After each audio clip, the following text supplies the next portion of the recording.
baltarin mo ano yan. Madami pa eh. Puro Basta mga pinasa eh. nakasaklob yan. Yan, kailangan niya puno ng grasa yan. Para hindi mimpis agad yan. Nag-iinit kasi yan. Pera si Lolo. Pera si Lolo. Yan ang tawag dyan. Alin? Yan, tawag mo. Bearing. Wheel bearing. Wheel bearing ang tawag dyan. Ito yung Yan, bago. bagong palit. Ito yung luma. Yan, yan yung may Tama. pinagpalitan. Ito na. Anong dahilan? Bakit na makalansin yan? Ang nagiging dahilan? Sobrang init. Nakulan, preno. Sobrang higpit ng preno. Saka natuyo ng grasa. Natuyo ng grasa sa sobrang init. Umipit ang preno. Naubos ang grasa. Yan. Importante, laging may maintain ng grasa yung wheel bearing. Sa amin, pinapalitan din ng bahay. Yan. Pag naging ganyan, sunog na. Sunog. May sunog siya. May ano na, may kanto na. Tsaka may marka na ng sunog niya. Sunog. Sign Sign siya rin yung na. nagdahilan para umingay, kumalansing sa ilalim ng sasakyan. Sa paya, may biyak na. Yan, may ano na siya. May mga parang crack na siya na lamat. Yan. Nakikita dyan sa camera. Video. Yan, parang may line na yan. Yan. Ito. Yan. Yan ang maingay, nagpapaingay. Kaya kahit lagyan ng grasa yan, tambakan ng maraming grasa, wala rin yan. Useless din. Dahil umiikot yan eh. Parang pag nalulubak, diba, nararamdaman mo yung lubak doon sa gulong.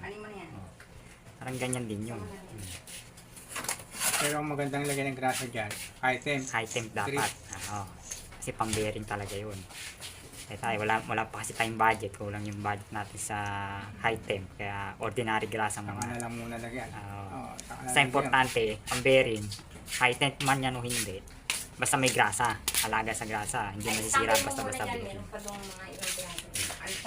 Tatagal ang bearing. Ito, 2 dekada bago napalitan. Simula nung 90s, ngayon lang napalitan. Ganun katibay yung isang bearing pag-alaga sa grasa.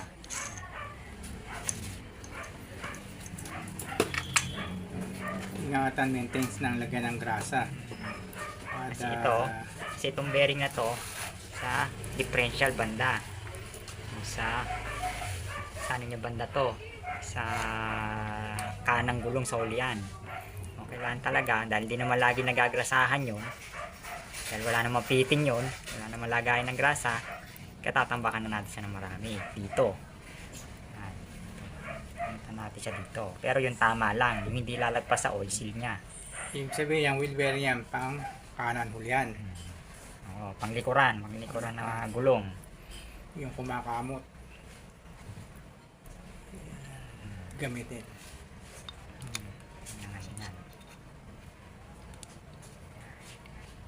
Tapos, pag kinabit natin dyan yung axle, lalagyan pa din natin yan ng grasa. Ganun lang. Garantisado yan. Pagka umiikot ang ano yan, tahimik. Wala kang maririnig na kung ano dyan. Smooth yan. Parang kasa yan.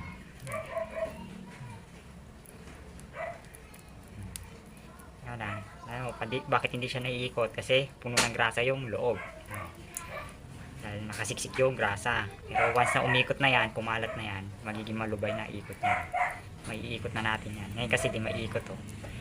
Pero kanina naiikot yan dahil walang grasa.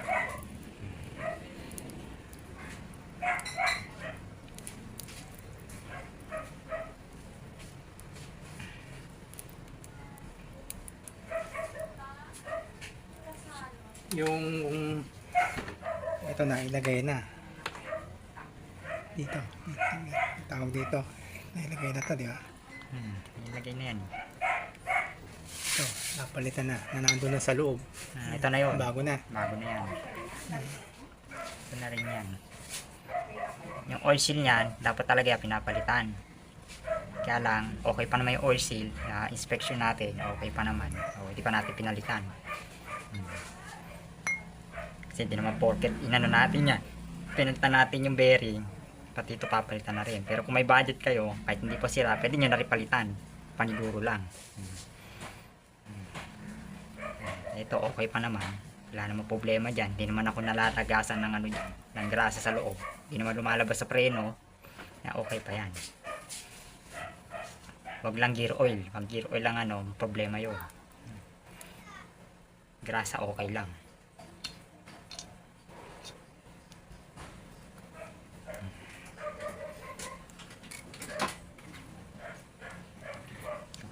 Natin yan dito. Sisiksikan pa rin natin yan dito.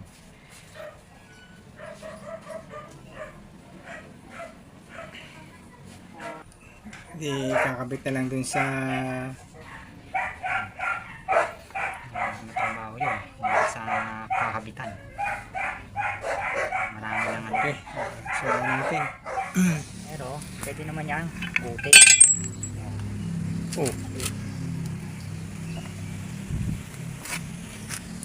Naman yung mga hindi ko lang tinanggal yan kanina pero hindi ko tinanggal.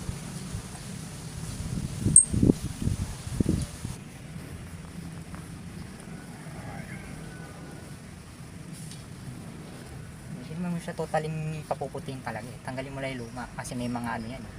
May mga bakal-bakal na yan na ano dyan eh. Yung mga pinagdurugan ng mga ng lumang bearing. Kaya nga nililinis talaga dapat.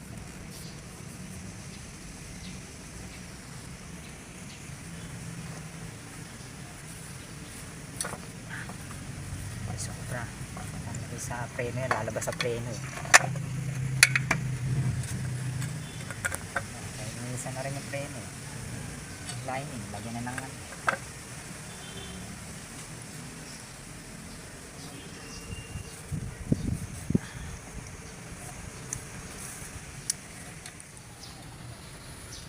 okay na. Ano ulit eh.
yung net.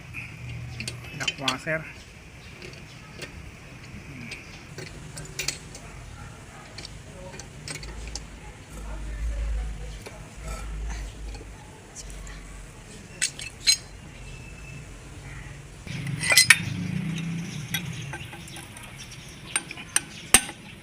Lock. Oh.